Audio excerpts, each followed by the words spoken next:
अब आज हामी पुनर्बल, आज हामी सर युवा अवस्था कुन हो एक फेर भन्नु न भन्नुभएको छ। युवा अवस्था भनेर चाहिँ किशोर अवस्थालाई नै भनिएको हो र कहीँ कहीँ किशोर अवस्थालाई पनि पूर्व युवा अवस्था भनिएको पाइन्छ। पूर्व युवा अवस्था भनेको त्यो पूर्व किशोर अवस्था हो। ल अब आज हामी गुड इभिनिङ सबैजनालाई स्वागत छ र आज हामी अगाडि पढ्छौँ एकछिन यता। आज हामी यो सकेर हामी अब भोलिदेखि चाहिँ नयाँ युनिटमा प्रवेश गर्ने तर्खरमा छौँ र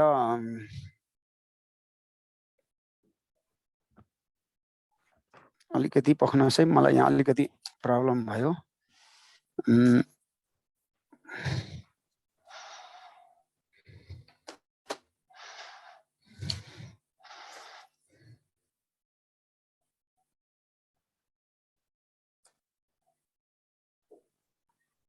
सिकाइमा प्रेरणा प्रदान गर्ने तत्त्व त्यो चाहिँ पुनर्बल भनिन्छ। यसलाई मनोवैज्ञानिक भाषामा भन्दाखेरि चाहिँ उत्तेजना र अस्ति हामीले पढाएको छ यो उत्तेजना र प्रतिक्रियाका बीचमा सम्बन्ध स्थापित गर्ने अथवा बीचको सम्बन्धलाई उत्तेजना र प्रतिक्रियाका बीचको सम्बन्धलाई बलियो बनाउने तत्त्व हो यो। बनाउने तत्त्व यही क्वेसन कतिचोटि एक्जाममा आएको छ, प्रास बिनी र टिचरमै पनि। पुनर्बल भनेको के हो भन्छ, अनि तलपट्टि उत्तेजना र प्रतिक्रियाको सम्बन्धक अथवा उत्प्रेरक तत्त्व भन्छ। अर्को ठाउँमा पुरस्कार अथवा उत्तेजना भनिदिन्छ, अर्को ठाउँमा के भनिदिन्छ। तर हामीले मनोवैज्ञानिक भाषामा पुनर्बल भनेको उत्तेजना र प्रतिक्रियाको सम्बन्धलाई बलियो बनाउने तत्त्व। जस्तै प्याभलोभलाई सम्झिनु त्यो मासुको धुलो, अर्थात् स्किनरलाई सम्झिनु त्यो खानेकुरा, अर्थात् थन्डाइकलाई सम्झिनु त्यो माछा, अर्थात् कुनै त्यो त्यस्तो तत्त्व। त्यो तत्त्व हो जसले उत्तेजना र प्रतिक्रियाको बीचको सम्बन्धलाई बलियो बनाउँछ। र यो व्यवहारवादीहरूले सिकाइलाई अनिवार्य चाहिन्छ भनेका छन्। व्यवहारवादीहरूले चाहिँ यसलाई के भनेका छन्, व्यवहारवादीहरूले यो सिकाइमा नहुने तत्त्व भन्छन्, सिकाइका लागि अनिवार्य तत्त्व। यो व्यवहारवादीहरू भन्ने बित्तिकै मैले अस्ति भनेको छु तपाईलाई, व्यवहारवादी भन्ने बित्तिकै उत्तेजना, प्रतिक्रिया, अभ्यास, पुनर्बल हैन यस्ताको कुरा गर्छन्। त्यसैले व्यवहारवादीहरूले सिकाइको अनिवार्य तत्त्वका रूपमा यसलाई चाहिँ लिएका छन्, अनिवार्य तत्त्व मानेका छन् है। मानेका कसले? व्यवहारवादीहरूले। संज्ञानवादी र रचनावादीहरूले यस्तो भन्दैनन्, संज्ञानवादीहरूले। तर व्यवहारवादीहरूले यसलाई अनिवार्य रूपमा चाहिन्छ भन्छ। र हाम्रो शिक्षणको सन्दर्भमा जति धेरै पुनर्बल दियो उति धेरै सिकाइ प्रतिक्रिया प्राप्त हुन्छ। विद्यार्थीहरूलाई पनि त्यही हो। विद्यार्थीलाई जति धेरै पुनर्बल दिइन्छ नि, जति धेरै पुनर्बल दिइन्छ उति नै के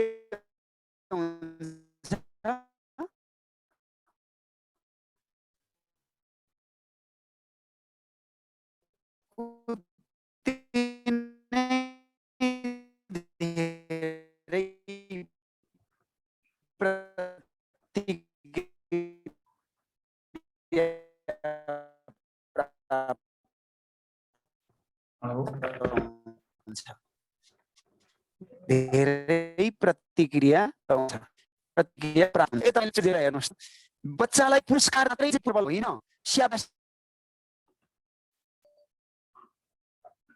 हेलो, सुन्नुभएको छ मेरो आवाज? आवाज आएन सर, नेट सुन्नुभएको छ? सुनेको छु। के भयो किशोर भाइ? ए तपाईको नेट स्लो भयो। ए माथिको मेटे है। अब सिकाइको प्रेरक तत्त्व पुनर्बल हो। सिकाइमा प्रतिक्रिया व्यक्त गराउने चिज पुनर्बल हो। उत्तेजना र प्रतिक्रियालाई सम्बन्धलाई बलियो बनाइदिन्छ हो। र विद्यार्थीहरूलाई पनि जति धेरै पुनर्बल दिइन्छ त्यति धेरै यो चाहिँ सिकाइ धेरै सिकाइ हुन्छ। यसको मतलब प्रतिक्रिया प्राप्त हुन्छ। प्रोत्साहन प्रदान गर्ने हरेक मापदण्डहरू हरेक आधारहरू हुन सक्दछन्। पुरस्कार वा दण्ड पनि हुन सक्छ। तपाईँ हामी चाहिँ के बुझ्छौँ? यो प्रोत्साहन दिने कुराहरू चाहिँ प्रोत्साहन नै पुनर्बल हो। एक प्रकारको प्रोत्साहन नै पुनर्बल हो। पुनर्बल हो। यो पुरस्कार वा दण्ड जे पनि हुन सक्छ। पुरस्कार वा दण्ड दुवै हुन सक्छ। दण्डले पनि कहिलेकाहीँ चाहिँ पुनर्बलको काम गर्छ। विद्यार्थी डराएर पनि कहिलेकाहीँ हामी डराएर उसलाई डर देखाएर पनि उसलाई काम गराउन सक्छौँ, सिकाउन सक्छौँ, होइन? र यसलाई हामी अझै अर्को शब्दमा परिभाषीकरणमा मात्रै छु, म परिभाषित गर्दैछु। यो भनेको त के हो त भन्दाखेरि एउटा सिकाइ सुधारको माध्यम हो कि होइन? सिकाइ सुधारको माध्यम, सिकाइ सुधारको माध्यम हो। यो सिकाइ सुधारको माध्यम हो। किनभने यसकै कारणले सिकाइ सुधार हुन्छ भने त त्यो त माध्यम भइगयो नि। व्यवहार निर्माणको आधार हो यो। व्यवहार निर्माण भनेको पनि त्यही त हो नि, होइन? बिहेभियर सेपिङ, होइन? व्यवहार निर्माणको आधार पनि हो यो। पुनर्बल बिना त हुँदैन भन्छन् यो व्यवहारवादीहरू। र यो व्यवहारवादीहरूको अवधारणा हो। यसलाई एकदम तपाईँले बुझ्नु होला। र सिकाइको मात्रालाई बढाउने, सिकाइको मात्रा दर, सिकाइको मात्रालाई बढाउने, कति थोक भन्नु, होइन? सबै बुझिसक्नुभयो तपाईँले। सिकाइको मात्रालाई बढाउने, सिकाइको मात्रालाई बढाउने र उद्देश्य हासिल गर्ने, र उद्देश्य हासिल गराउने तत्त्व हो उत्प्रेरणा भनेको चाहिँ। सिकाइको मात्रालाई बढाउने र उद्देश्य हासिल गराउने तत्त्व हो यो।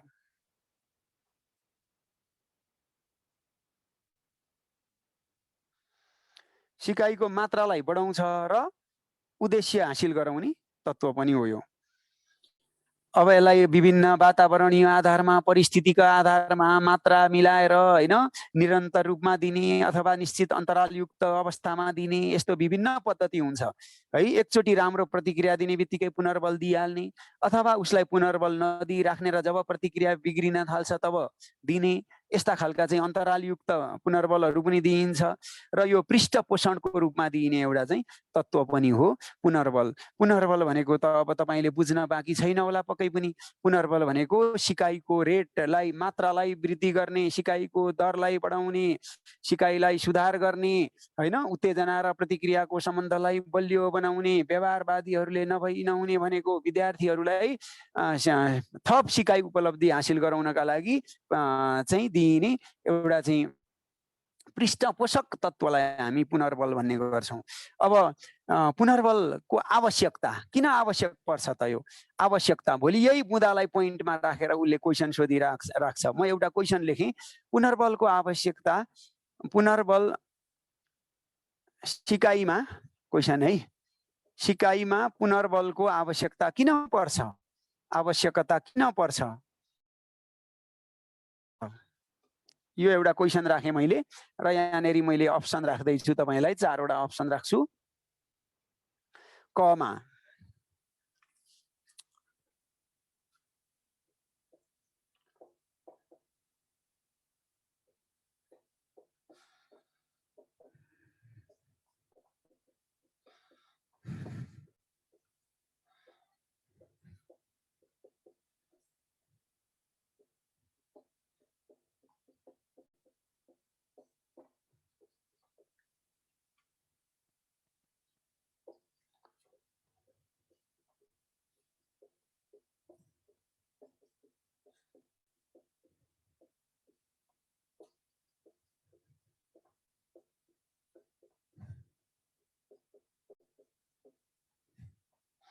चारवटा मध्ये अप्सन रोजेर हेर्नुहोस् त।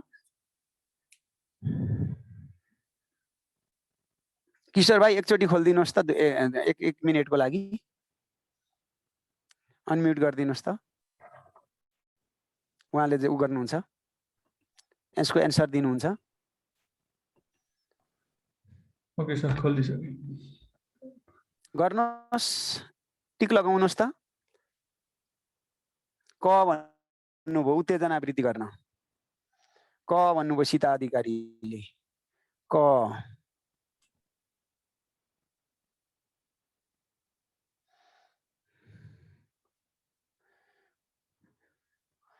सोह्र दुना 8 भइगयो नि हो साथीहरू। 16 दुना 8 भइगयो नि, बर्बाद भयो नि हो तरिका। केही मान्छेहरूले मात्रै मिलाउनु भएको छ।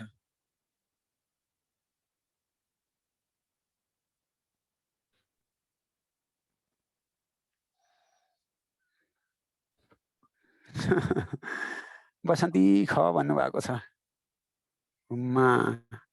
अमृत शर्मा भएन, आरती शर्मा भएन। जे पायो त्यही।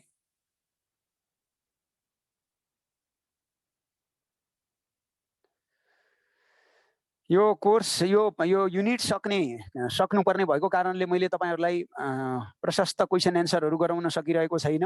यसका लागि म क्षमा प्रार्थी पनि छु र अब यो युनिट सकेर हामी बीचमा एकैचोटी अलिक धेरै क्वेशन गराउने उसमा पनि छौं, तयारीमा पनि छौं। यसको सही उत्तर ग हुन्छ। जे पायो त्यही क नभन्नु न। यहाँ हेर्नुस् त, क किन भन्नु भएको होला? तपाईले उत्तेजना हुँदैमा प्रतिक्रिया हुन्छ नै भन्ने छैन। उत्तेजना हुँदैमा प्रतिक्रिया प्राप्त हुन्छ भन्ने छैन।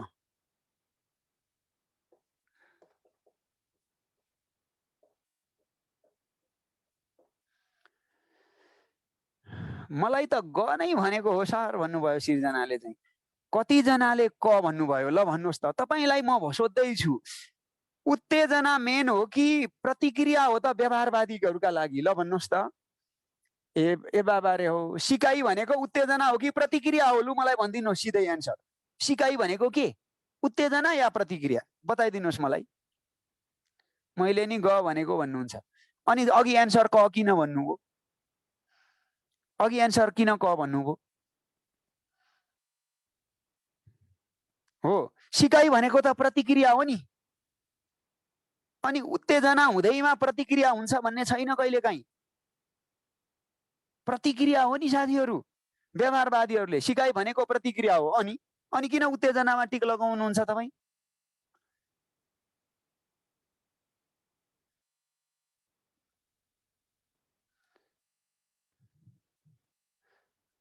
ठीक छ, तपाईले भन्नुभयो त। अनि यसै हेर्दा पनि व्यवहारवादीहरूले उत्तेजना खोजेको कि प्रतिक्रिया खोजेको त? व्यवहारवादीहरूले खोज्या चाहिँ के? खोजेको के तिनीहरूले? त्यो प्राणीमा खोज्या के तिनीहरूले? रेस्पोन्स खोज्या हो नि। भनेपछि त यसको चाहिँ एन्सर त सिधै गमा छ त हो। सिधै गमा छ। क्लियर? बुझिन्छ? सर मेरोमा भिडियो आएको छैन, क्लास छिटो छोटो जस्तो अस्ति प्रतिक्रिया। ल ल ल ल ल ल ल ल अब बुझिहाल्नुभयो होला हैन?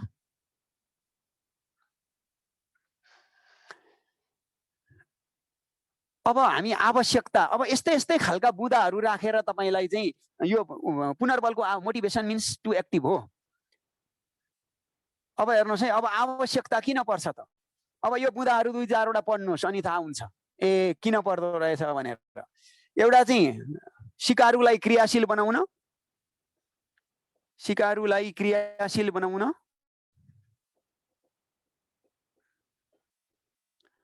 सिकाइ सुधार गर्न,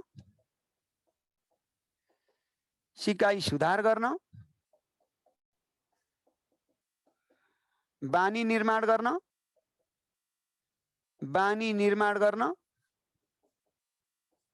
बानी भनेको पनि एक प्रकारको सिकाइ हो। सिकाइ सुधार गर्न, बानी निर्माण गर्न। हामीले पढ्या नि हजुर, पढ्या न के भन्नु भएको? किन पढ्नु भएको छैन? मैले पढाइराखेको थिएँ अस्ति व्यवहारवाद सबै पढाएको छु मैले। के भएर मधुरो आएछ यो आज अलिकति लाइटिङ पनि मिलेन कि क्या हो? अब देखिन्छ त? ठिकै छ सर अहिले। एउटा अहिले देखिया छ? देखिया कति के भयो? बानी निर्माण गर्न पनि यो प्रयोग हुन्छ। यो भन्दा यो दुईटै लाइट बालेकै ठिक हुन्छ क्या। बरु म अलिक यता गरिदिन्छु, देख्नुहुन्छ होला। म अलिक ठुलो अक्षर लेखौँला बरु। नकारात्मक व्यवहारहरू हटाउन, नकारात्मक व्यवहार हटाउन पनि पुनर्बलको प्रयोग गरिन्छ। यो मुद्दाहरू यसो हामीले सम्झिने कोसिस गर्नुपर्छ है। नकारात्मक केही कुराहरू छन् भने त्यसलाई हटाउनको लागि पनि यो उपयोग हुन्छ। थप उपलब्धि हासिल गराउनलाई, किनभने पटक पटक पुनर्बल दिइन्छ नि त। थप उपलब्धि हासिल गराउनका लागि, थप उपलब्धि हासिल गराउन, थप उपलब्धि हासिल गराउनका लागि पनि पुनर्बल दिइन्छ। पुनर्बल आवश्यक छ। दिगो सिकाइ गर्न, दिगो सिकाइ गर्न, एकदम दिगो र चिरस्थायी सिकाइको लागि पनि यो गरिन्छ, पुनर्बल प्रदान गरिन्छ। धारणा बसाल्न पनि हो, किनभने कन्सेप्ट बस्छ क्या यसबाट। धारणा बसाल्न, धारणा बसाल्न। लक्ष्य तथा उद्देश्य प्राप्त गर्न भने पनि हुन्छ। लक्ष्य तथा उद्देश्य प्राप्त गर्न, उद्देश्य प्राप्त गर्न, ल आदि। यस्ता कारणबाट चाहिँ यस्तो हुने भएको कारणले गर्दा पुनर्बल आवश्यक छ सिकाइमा भन्ने कुरा हो यो है। सिकाइ सुधार गर्न, बानी निर्माण गर्न हैन, सिकाइहरूलाई क्रियाशील बनाएर थप उपलब्धि हासिल गरेर दिगो र चिरस्थायी सिकाइका लागि, धारणा बसाल्नका लागि पनि यो उपयोगी छ। मैले माथि मेटेँ र अब म अगाडि बढेँ। पुनर्बलका प्रकारहरू, पुनर्बलका प्रकारहरू, प्रकारहरू, पुनर्बलका प्रकारहरू, पुनर्बलका प्रकारहरू है। दुईटा छन् विशेष गरेर सकारात्मक र नकारात्मक। स्किनरले भनेका हुन्। स्किनरले के भनेका छन्? सकारात्मक र नकारात्मक।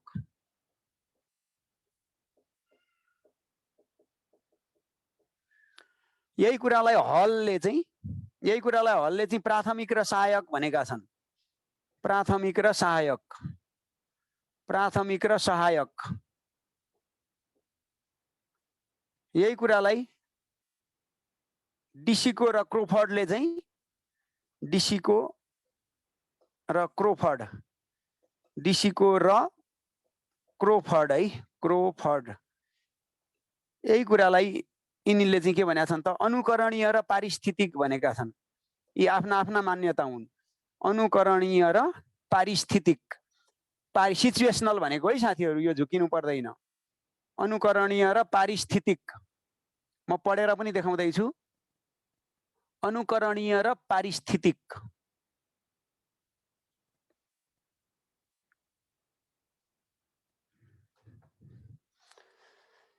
तर मूल रूपमा पुनर्बलको खास वर्गीकरण भनेको सकारात्मक र नकारात्मक नै हो।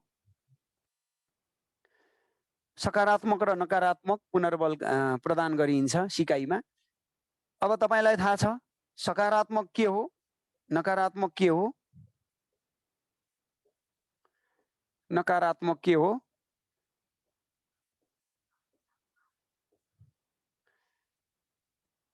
सकारात्मक के हो, नकारात्मक के हो?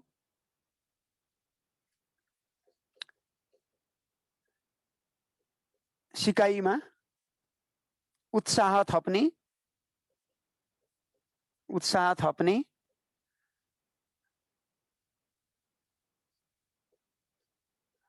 सकारात्मक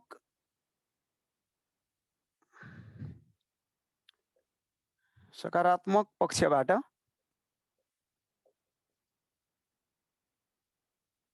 हेरिने।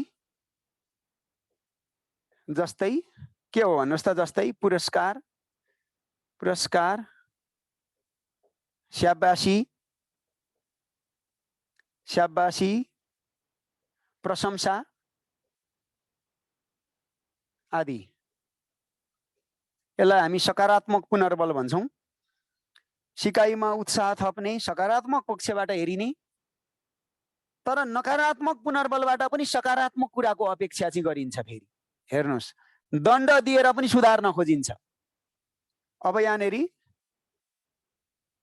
नकारात्मक ढङ्गले सकारात्मक पक्षतिर डोर्याइने।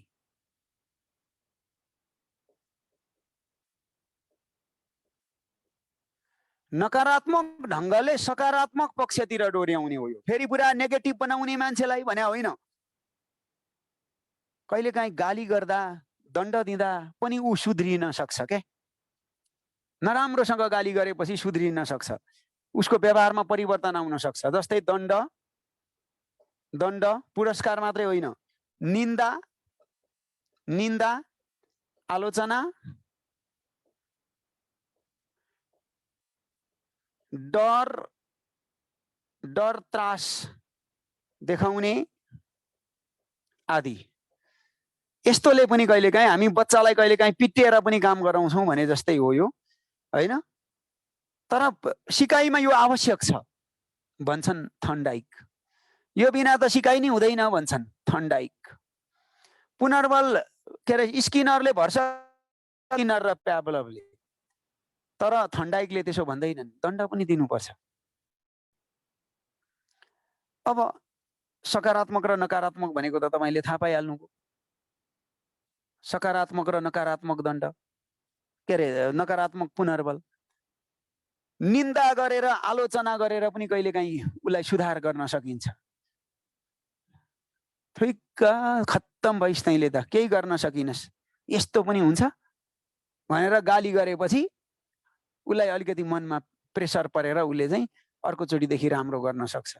अब सकारात्मक भन्ने कुरा त अरू भइगयो, पोजिटिभनेस, पुरस्कारले, मायाले, स्नेहले, धन्यवादले, स्याबासीले उनीहरू चाहिँ त्यसलाई झन् जागृत गराउने। अब बेस्ट त यही भयो, तर यो पनि एकदमै खत्तम चाहिँ होइन, कहिलेकाहीँ त्यस्तो प्रयोग हुन सक्छ नकारात्मक पुनर्बल। अब यो हल के अरे क्रोफर्ड, डिसीको यिनीहरूको खासै ऊ छैन, आवश्यक छैन। सकारात्मक र नकारात्मकको कुरा नै हामीले हेर्ने हो। अब पुनर्बल दिने तरिका, अब अन्तिममा आइसकेँ म। पुनर्बल दिने तरिका, पुनर्बल दिने त विद्यार्थीहरूलाई पुनर्बल, यो 3-4 वटा तरिका छन्। अब पुनर्बल दिने शिक्षक हुन्छ, तपाईलाई थाहा छँदैछ। दिने चाहिँ शिक्षक हुन्छ, अनि प्राप्त गर्ने चाहिँ को हुन्छ त? विद्यार्थी हुन्छ। प्राप्त गर्ने चाहिँ के हुन्छ? विद्यार्थी हुन्छ। पुनर्बल प्राप्त गर्ने चाहिँ विद्यार्थी अथवा सिकारु हुन्छ। र यो 4 प्रकारले पुनर्बल प्रदान गरिन्छ सिकाइमा। हेर्नुहोस् है, 4 प्रकारले। यो मेटे मैले तलको। सिकाइमा पुनर्बल 4 प्रकारले दिइन्छ। एकमा पहिलो भनेको चाहिँ तत्काल दिने, तत्काल दिने, एउटा तत्काल दिने, यसको म बुझाउँछु। 2मा लगातार दिने, लगातार दिने। 3मा संख्यात्मक रूपमा दिने,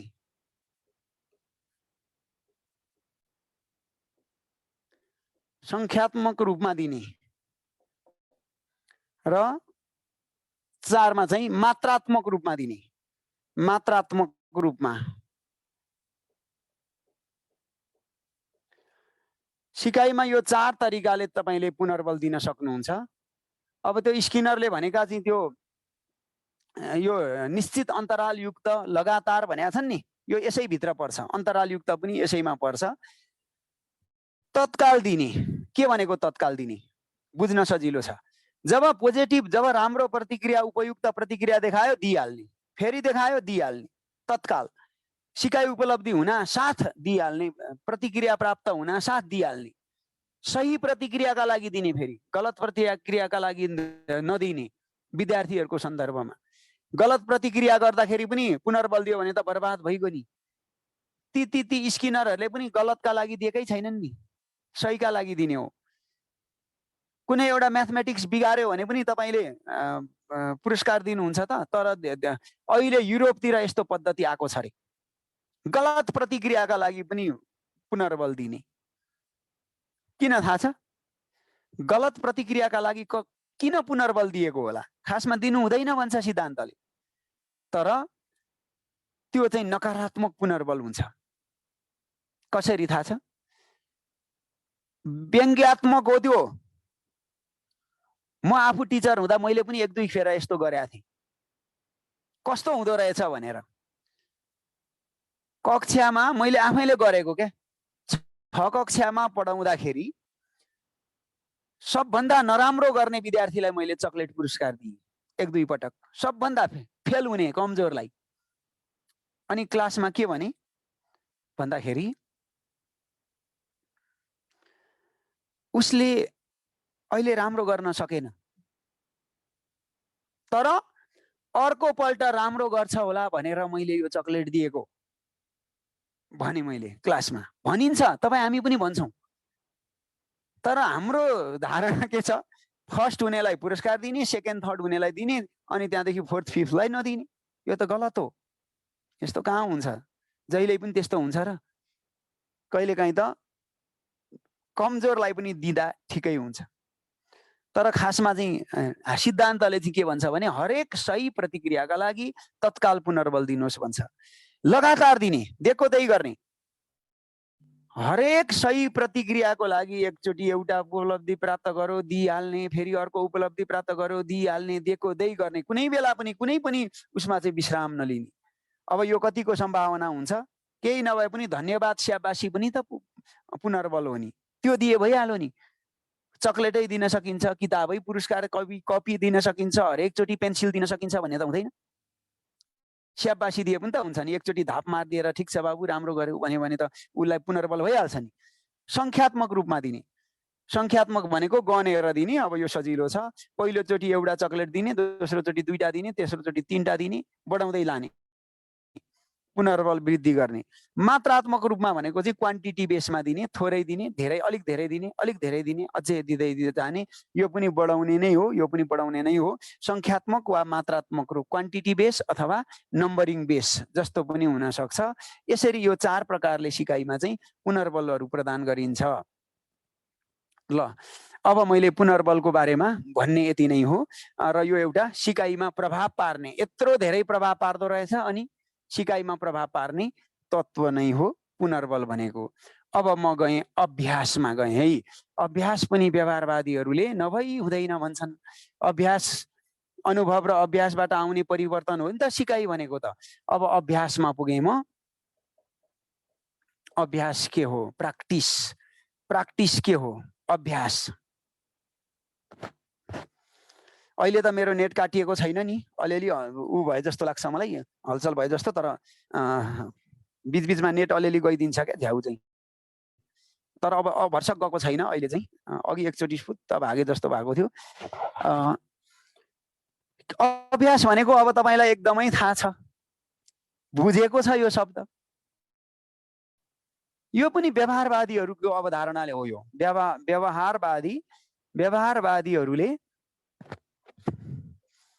व्यवहारवादीहरूले अनिवार्य तत्त्व मानेका, अनिवार्य सिकाइको अनिवार्य तत्त्व के सिकाइको अनिवार्य तत्त्व मानेका छन् यसलाई। Practice makes a man perfect भन्छ नि त इङ्ग्लिसमा, होइन? त्यस्तै भन्छ क्यारे। प्र्याक्टिस नभइकन मान्छे पर्फेक्ट हुँदैन। अब म तपाईँलाई एउटा क्वेसन सोध्छु। मनोवैज्ञानिक भाषामा अभ्यास भनेको के अरे, हामी साधारण भाषामा चाहिँ कुनै पनि कुरालाई दोहोर्याएर गर्नु, पुनरावृत्ति गर्नु, बारम्बार गर्नु भन्ने बुझ्छौँ साधारण भाषामा, हो? ज्ञान सिपलाई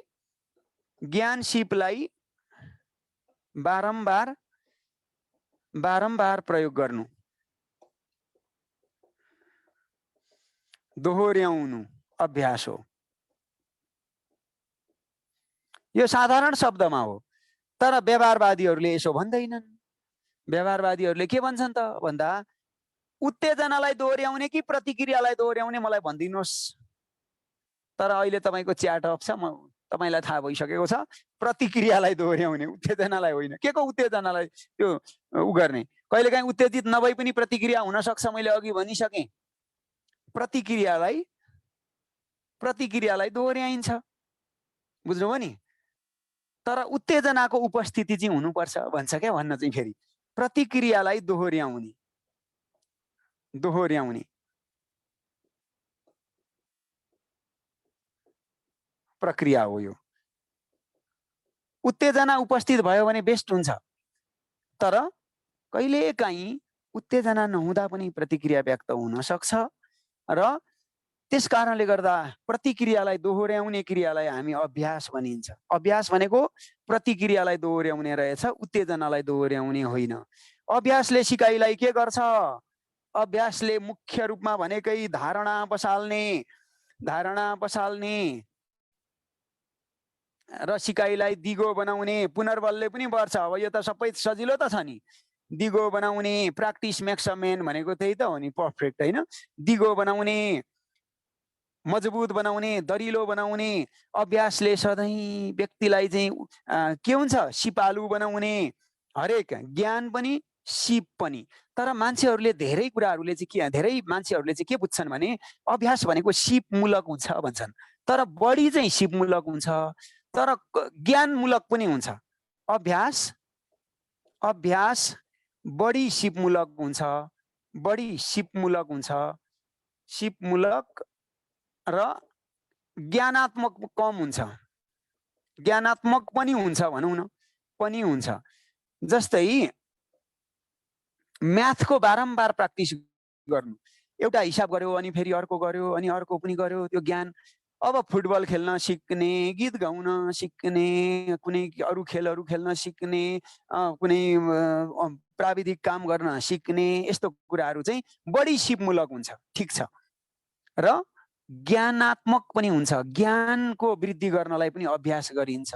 पढाइ लेखाइको सन्दर्भमा त अभ्यास त बढी ज्ञानात्मक हुन्छ नि, त्यसो हुँदाखेरि बढी चाहिँ सिपलाई जोड दिइन्छ। त्यो यसलाई तपाईँले यसो सम्झिने बुझ्ने मात्रै हो यो कुरा। बढी चाहिँ सिपमूलक हुन्छ होइन। र अभ्यासले चाहिँ के गर्छ? मजबुत बनाउँछ, राम्रो बनाउँछ। म भन्छु तपाईँलाई पनि गीत गाउन आउँछ, मलाई पनि गीत गाउन आउँछ होइन, तर किन त्यही प्रमोद खरेलले गाएको गीत राम्रो भयो, किन त्यही रामकृष्ण ढकालले गाएको राम्रो भयो, किन त्यही अर्को मेलिना राईले गाएको राम्रो भयो? किन भन्दा उनीहरूले धेरै अभ्यास गरे गाउनलाई। सुरुमै एकैचोटि त कोही जान्ने भएर आएको हुँदैन होइन, अभ्यास गरेपछि जान्ने हो। हल्का फुल्का गीत तपाईँ हामी गाइहाल्छौँ नि होइन, के समस्या छ र गीत गाउनलाई? तर प्र्याक्टिस चाहियो। त्यो रोनाल्डो मेस्सी रोनाल्डो मेस्सी भएका हुन्, हजारौं पटक प्र्याक्टिस गरेका छन् होला, उनीहरूले अभ्यास गरेका छन् होला होइन। अब अलिकति पठन पाठनको सन्दर्भमा अभ्यासको कुरा गरौँ। बच्चालाई हरेक पठन पाठनमा हरेक विषयवस्तुमा अभ्यासको जरुरत पर्छ।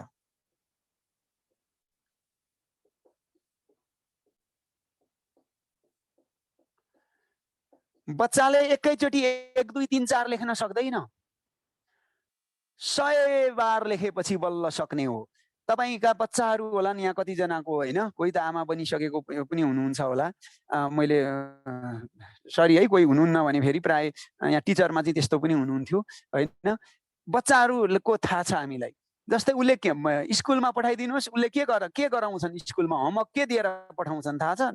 नर्सरीमा क ख ग दिन्छन् माथिपट्टि, अनि तलपट्टि यहाँ दोहोर्याउ भनेर dot dot dot dot dot dot dot dot, अनि यहाँ पनि dot dot dot dot dot dot dot dot dot dot dot, यहाँ पनि dot dot dot dot dot dot dot, एक पेज भरि दिन्छन्। यो किन दिएको? के का लागि दिएको? यो क ख ग भनेर किन दिएको? यो तल डट डट राखेर अभ्यासका लागि हो कि होइन त? बारम्बार लेखोस् भने हो नि त। हुन त यही पनि सिपमूलक हुन्छ। अब 1 2 3 4 भन्ने पनि एकैचोटि जान्दछ र बच्चाले?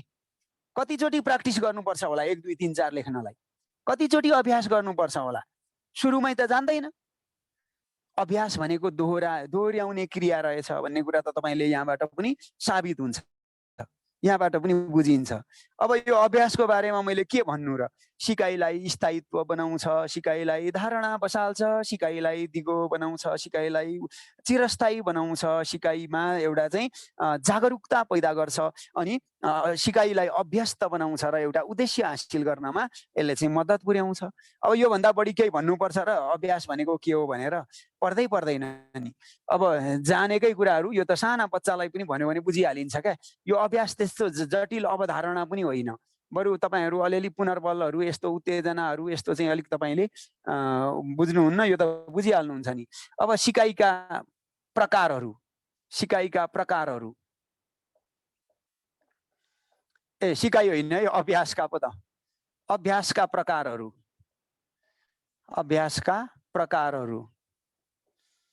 यो एकदम ध्यान दिएर सुन्नुहोस् र बुझ्नुहोस्।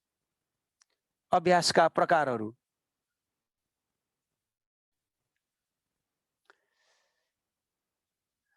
पहिलो सघन अभ्यास। 6 वटा प्रकारहरू छन् यहाँ, म तपाईँलाई सिकाउने। सघन अभ्यास, सघन, बुझ्नुहोस् है, बुझ्नुहोस्। सघन अभ्यास भन्छ एउटा। सघन अभ्यास भनेको सिकाइको क्रममा लामो समयसम्म निरन्तर गहिरिएर गहन रूपमा गरिने अभ्यासलाई गहन अभ्यास भनिन्छ। सिकाइका लागि लामो समयसम्म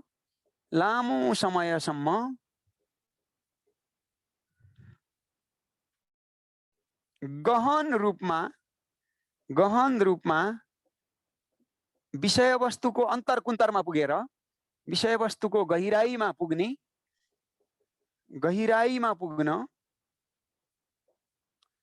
पुग्न गरिने अभ्यास। अब तपाईलाई धेरै भनिरहनु नपर्ला, सघन अभ्यास भनेको के रहेछ? एकदमै गहन रूपमा गरिने अभ्यास रहेछ। गहन अभ्यास हो यो। एउटा उदाहरण दिन्छु मैले। हरेक प्रकारको सिकाइमा गहनता आवश्यक छ। त्यो अभ्यास गहन अभ्यास हुन्छ। यसो 2-4 मिनेट गरेर केही पनि हुँदैन, एकछिन गरेर केही पनि हुँदैन, लगातार गर्नुपर्छ। उदाहरण भनौँ, नारायण गोपालको पालामा कस्तो हुन्थ्यो, साँच्चीकै भएको कुरा है। नारायण गोपालकी श्रीमती चाहिँ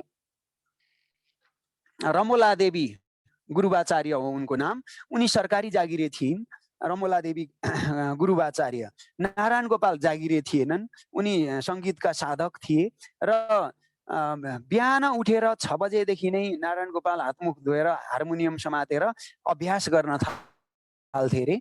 र अब बिहान उठेर रमोला देवीले खानासाना पकाउँथिन्। उनलाई त अफिस जान हतार हुन्छ, अनि अफिस जान हतार हुन्छ। 9 बजे खाना खाएर अब खाना खान आउनुहोस् भनेर बोलाउने श्रीमतीले हुँदै म आउँछु भन्ने नआउने, अनि उनलाई त अफिस जान ढिलो हुने। र उनले चाहिँ खाना आफू खाएर ल खानुस् है, कति बेला अफिस जाने। बेलुका 5 बजे अफिसबाट आइपुग्दा नारायण गोपालले भातै खाएको छैन, त्यही हार्मोनियम मात्रै बजाएर बसेको छ। हेर्नुहोस्, उसलाई भोकै लाग्दैन थियो त्यो हार्मोनियम बजाउन थालेपछि। भनेपछि कति सघन अभ्यास गर्थे होला उनले, कति गहिराईमा पुगेर गर्थे होलान्, कति लगातार रूपमा गर्थे होलान् हैन। खानैको वास्ता नहुने, कति तपस्या गर्छन् होला साधकहरूले, कति मेहनत गर्छन् होला। त्यस्तो किसिमको अभ्यासलाई हामी सघन अभ्यास भन्छौँ। अर्को 2 नम्बरमा छ, अब मैले उदाहरण पनि दिएर भनिसकेँ, बुझिसक्नुभयो होला। वितरित अभ्यास भन्छ। वितरित अभ्यास, अब बुझ्नुहोस् है। वितरित अभ्यास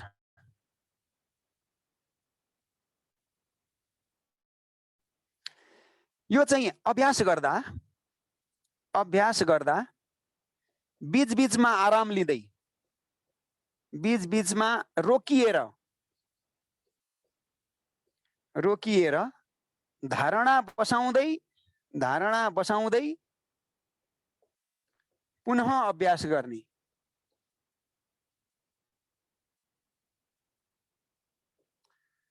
त्यति राम्रो अभ्यास होइन यो। वितरित अभ्यास त्यति राम्रो मानिँदैन।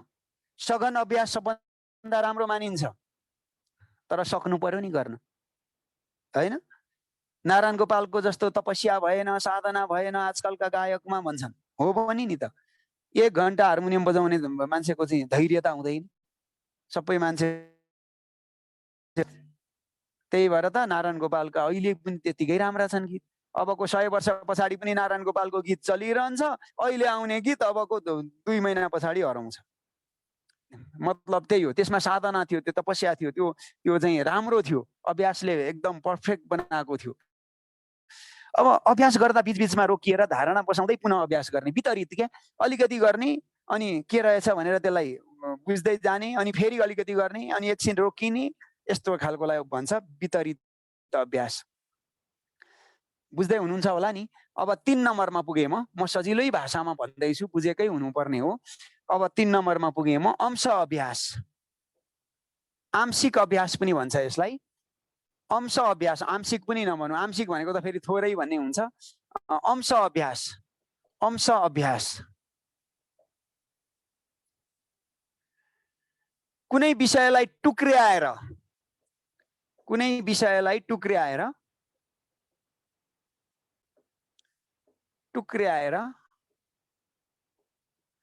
कुनै विषयलाई टुक्र्याएर सानो सानो अंशमा विभाजन गरेर क्या, टुक्र्याएर प्रत्येक अंशको छुट्टा छुट्टै अभ्यास गर्नु।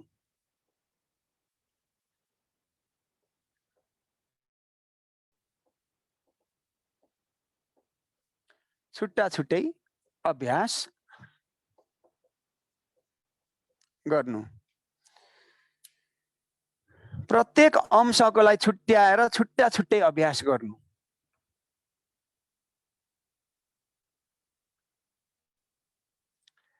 यो म्युजिक सिकाइमा पनि यसको प्रयोग हुन्छ, अरू ठाउँमा पनि प्रयोग हुन्छ, विभिन्न ठाउँमा पढाइ लेखाइमा पनि प्रयोग हुन सक्छ।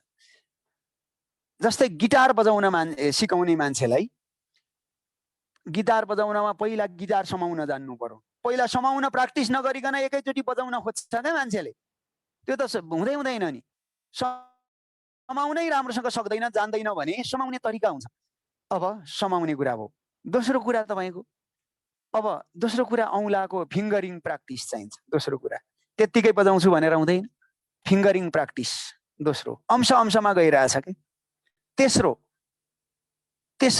अब ती ए माइनर बी माइनर हैन के हो त्यो सबै सुरहरू, मेजर र माइनर त्यो उहरू थाहा पाउनु पर्यो। त्यसलाई मात्रै पहिला छुट्टै अभ्यास गर्ने, अनि गरेर बल्ल सिङ्गोमा जाने हो क्या। अंशको छुट्टा छुट्टै अभ्यास गर्ने र अन्त्यमा पूर्ण गर्ने। अन्त्यमा यो चाहिँ राम्रै अभ्यास हो। अन्त्यमा पूर्ण गर्ने, पूर्ण अभ्यास गर्ने। अन्त्यमा चाहिँ सुरुमा अंश गर्ने अनि पछि पूर्ण गर्ने। तर यो चाहिँ सघन अभ्यास जस्तै जरुरत छ हरेक सिकाइमा। म्याथमेटिक्स सिकाइमा एकैचोटि डिभाइड सिकाइदिने बच्चालाई, पहिले जोड र घटाउ गुणन नजानिकन कसरी डिभाइड हुन्छ? हुन त त्यो अब एउटा क्रम पनि हो, हुन त हैन क्रम पनि हो, तर अंशको अभ्यास गर्नु अंश अभ्यास हो। र अर्को चाहिँ छ पूर्ण अभ्यास। अब यसकै उल्टो हो यो सजिलो। पूर्ण अभ्यास भनेको चाहिँ के हो त? सबैलाई एकै पटक अभ्यास गर्ने। यो राम्रो अभ्यास होइन, यो प्र्याक्टिस। सबै विषयवस्तुलाई, फेरि दिमाग भएका मान्छेलाई त राम्रै पनि होला, सबै विषयवस्तुलाई एकैचोटि अभ्यास गर्ने। तर यो राम्रो होइन, पूर्णतामै एकैचोटि जाने क्या।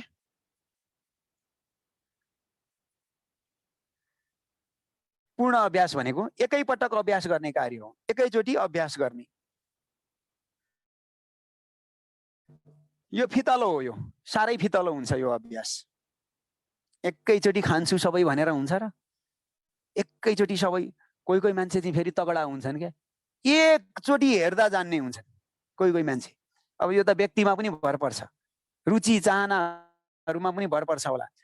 कोही मान्छेलाई त्यही एउटा प्याराग्राफ एकचोटि पढे पुग्छ, कोही मान्छेलाई त्यही एउटा प्याराग्राफ 10 चोटि पढे पनि आउँदैन, 10 चोटि अभ्यास गरे पनि आउँदैन। यस्ता किसिमका हुन सक्छन्। कोही मान्छे, त्यो प्रतिभाशाली मान्छेहरूले एकैचोटिमा अभ्यास गरे भने पनि ड्याङ्गै जान्दछ, त्यस्तो पनि हुन्छ। यस्तोलाई भन्छ पूर्ण अभ्यास।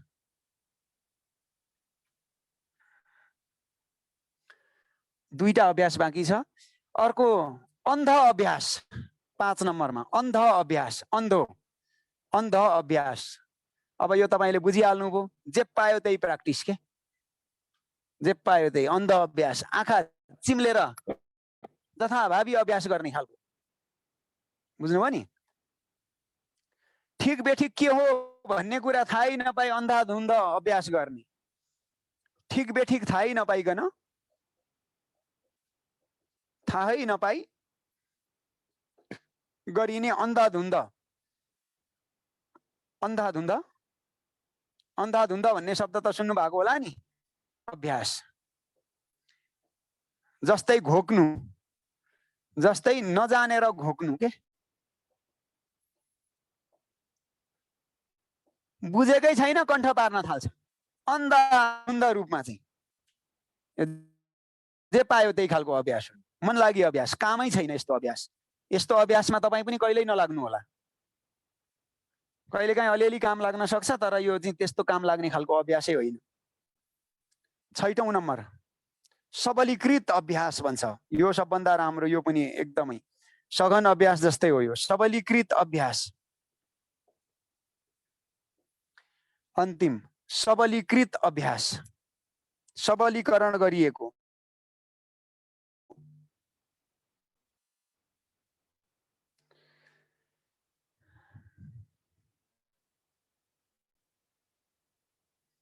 ठिक बेठिक यसको उल्टो हो यो, ठिक बेठिक छुट्याउँदै,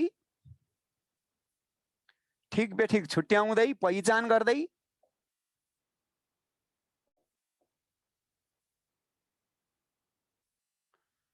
पहिचान गर्दै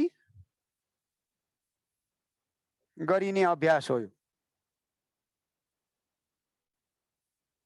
ठिक बेठिक छुट्याउँदै र पहिचान गर्दै गरिने अभ्यास हो। यसले चाहिँ के गर्छ, यस्तो अभ्यासले के गर्छ भन्नुहोस् त, यो प्रभावकारी अभ्यास हो र यसले चाहिँ के गर्छ, सिकारुलाई सिकाइको दरमा वृद्धि गर्छ। यो सिकाइको दरमा वृद्धि गर्ने बुझ्दै गरेको अभ्यास हो नि त, वृद्धि गर्ने उपयोगी अभ्यास हो यो।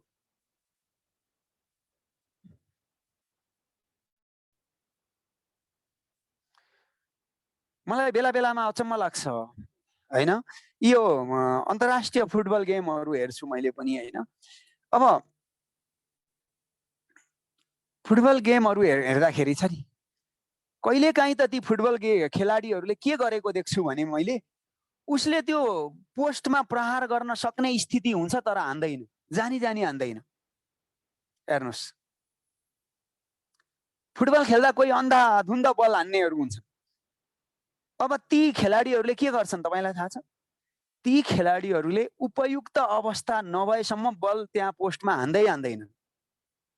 सबलीकृत अभ्यास हुन्छ उनीहरूको, र यो चाहिँ ठिक छ है भन्ने भएपछि बल्ल उनीहरूले हान्ने हो। बुझ्नुभयो नि, यो चाहिँ ठिक छ है भनेपछि अनि बल्ल हान्ने हो। त्यसो हुँदाखेरि यस्तो सिचुएसनल कुराहरूमा के गर्छन् त उनीहरूले, पुरै सबलीकृत रूपमा प्र्याक्टिस गर्दाखेरि नि पहिल्यै त्यसरी गरेका हुन्छन्। र एउटा कुरा, तपाईँ हामी फुटबल खेल्दा चाहिँ परबाट हान्यो भने सिधै त्यत्तिकै फर्काएर हानिदिन्छौँ, तर उनीहरूले रोकेर मात्रै हान्छन्। पहिला रोक्छन्, रोकेपछि न आफूले जहाँ हान्न मन लागेको त्यहाँ टुङ्गोमा लाग्छ, त्यत्तिकै त लाग्दैन।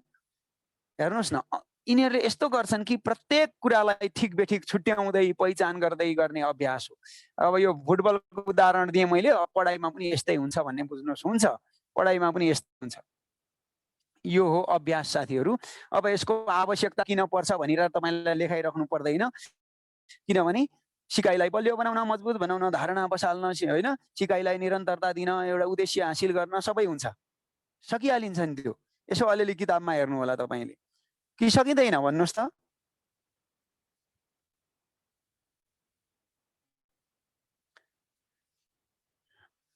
अब केही जिज्ञासा छन् भने बरु राख्नुहोस् हैन, तर म अलिकति अब स्मरण र विस्मरण दुईटा कुरा बाँकी छन्। तपाईलाई मैले सिकाइमा प्रभाव पार्ने तत्त्वहरूको बारेमा सिकाउनलाई दुईटा कुरा बाँकी छन्, स्मरण र विस्मरण दुईटा।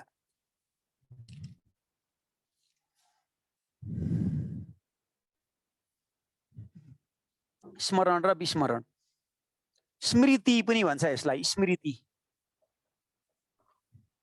स्मृति पनि भन्छ यसलाई।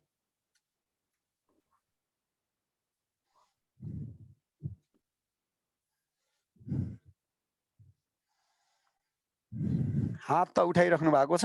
अब के सोध्न खोज्नु भएको होला, तर म एकैछिन तपाईलाई रोकिरहेको छु।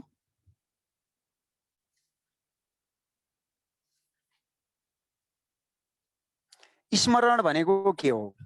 स्मरण, स्मृति र स्मरण एउटै हो साथीहरू। यसले पनि सिकाइमा प्रभाव पार्छ।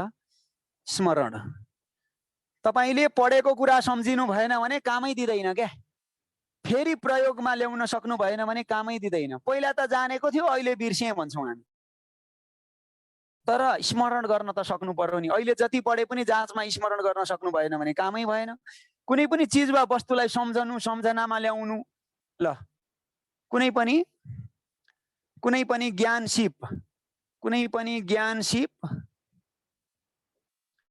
आदिलाई सम्झनामा ल्याउनु,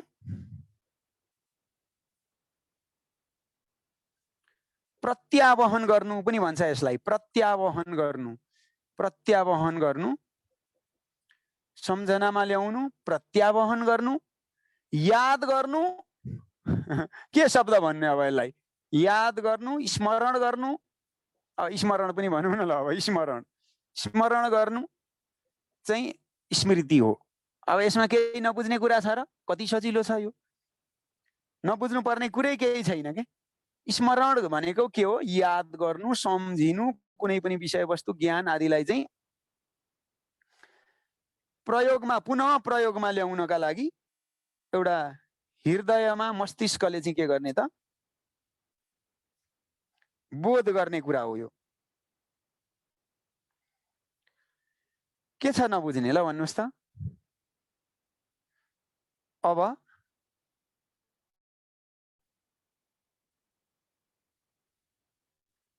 स्मरणका प्रकारहरू। स्मरणका प्रकारहरू स्मरणका प्रकारहरू।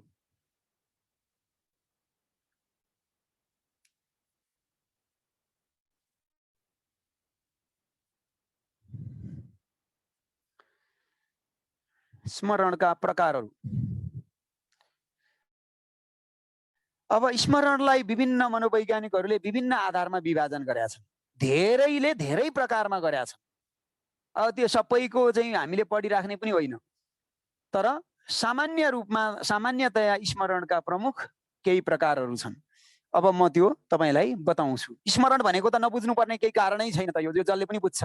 स्मरण भनेको सम्झनु, याद गर्नु, सम्झनामा ल्याउनु, पुनः प्रयोगका लागि मस्तिष्कले ग्रहण गर्नु, बोध गर्नु, स्मरण हो। सबभन्दा पहिलो भनेको घोकन्ते स्मरण। घोकन्ते स्मरण भनिरहनै पर्दैन तपाईलाई। हेर्नुहोस् है, शब्दैले बुझिसक्नु।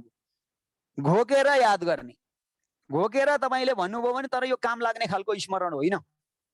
तपाईले जति घोके पनि त्यसलाई प्रयोगात्मक रूपमा गरेर हेर्नु पर्यो भने ला आउँदैन भनिहाल्छ। बुझेको छ भने चाहिँ अब त्यो राम्रो भयो। अर्को आदत स्मरण भन्छ। खमा आदत स्मरण। यसलाई बुझ्नुहुन्न होला, म यहाँ एक लाइनमा लेखिदिन्छु। आदत स्मरण भनेको के?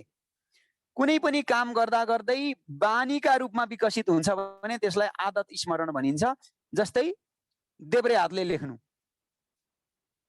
अथवा त्यो एउटा देब्रे हातले लेख्ने भनेको त बानीले हो नि त।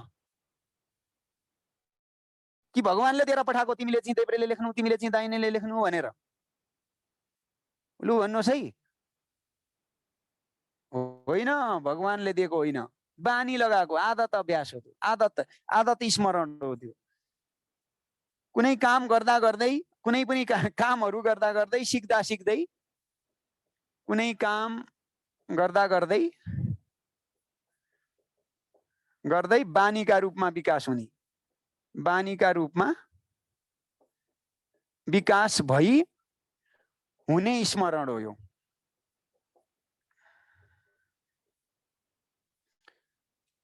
नबुझ्नु पर्ने के छ? घोकन्ते भनेको बुझिएन र? बानी भनेको पनि त बुझियो होला नि। बानीका रूपमा, जस्तै देब्रे हातले लेख्नु, देब्रे हातले लेख्नु, बानीको रूपमा। वैयक्तिक स्मरण भन्ने हुन्छ अर्को, वैयक्तिक स्मरण भन्ने हुन्छ। वैयक्तिक स्मरण यो भनेको विगतका व्यक्तिगत अनुभवहरू के, विगतका व्यक्तिगत अनुभवहरू सम्झनु चाहिँ, हामी सम्झन्छौँ नि त मेरो जीवनमा यस्तो भएको थियो भनेर, सम्झनु चाहिँ वैयक्तिक अनुभव हो, अब स्मृति हो, वैयक्तिक स्मृति हो।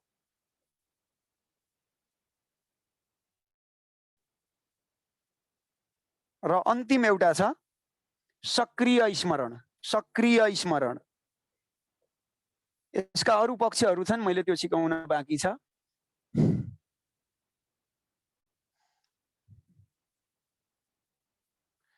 सक्रिय स्मरण एक्टिभनेस भएको, हेर्नुहोस् है, हामीले आफ्नो जीवनकामा भोगेका विगतका अनुभवहरूलाई जानी जानी वा सम्झेर सम्झनामा ल्याउँछौँ भने त्यस्तो प्रकारको स्मृतिलाई हामी जानी जानी, जस्तै यो चाहिँ अभ्यास गरेर सक्रियताको आधारमा, जस्तै हेर्नुहोस् है, विगतका अनुभवहरूलाई, विगतका सिकाइहरूलाई भनौँ न ल, विगतका सिकाइहरूलाई जबरजस्त रूपमा, जबरजस्त वा कोसिस गरेर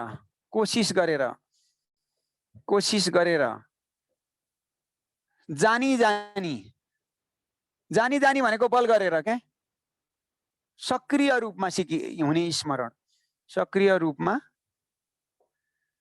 हुने स्मरण। एउटा उदाहरण दिन्छु, यहाँ लेखिराख्न जरुरत परेन।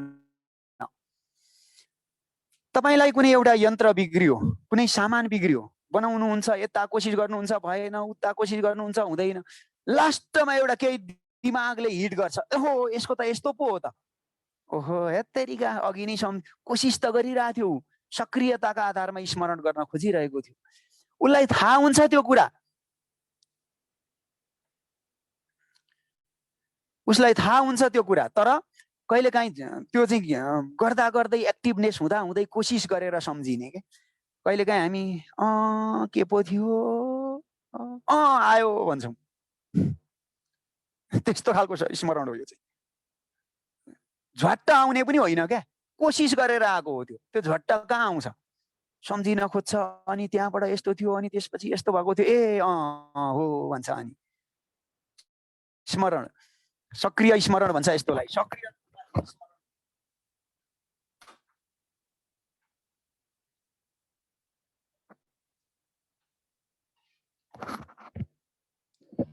आजलाई मेरो समय सिद्धिसकेको अवस्था छ र अब म तपाईलाई भोलि अलिकति विस्मरण र यसको बाँकी कुराहरू सिकाउँछु र भोलि केही क्वेसन एन्सरहरू पनि गराउँछु र यो सिकाइका सिद्धान्त, बाल मनोविज्ञान र सिकाइमा प्रभाव पार्ने तत्त्व, यो चाहिँ साङ्गे हुन्छ र भोलि क्वेसन एन्सरहरू पनि अलिअलि गराउन भ्याउँछु होला। र यति भन्दै सबैलाई शुभरात्रि भन्दै मैले आजको क्लास यहीँ बन्द गरेँ। अब केही दिनदेखि मैले तपाईलाई अलिकति क्वेसनहरूमा अलिकति बीचमा प्रति प्रश्न गर्ने कुरामा अलिअलि रोक लगाएकै हो। म यस्तो मान्छे पटक्कै होइन, म तपाईका जिज्ञासाहरू धेरै सुन्ने मान्छे हो, तर तपाईकै लागि हो कोर्स ढिला हुन्छ भनेर है, तपाईकै लागि हो कोर्स ढिला हुन्छ भनेर।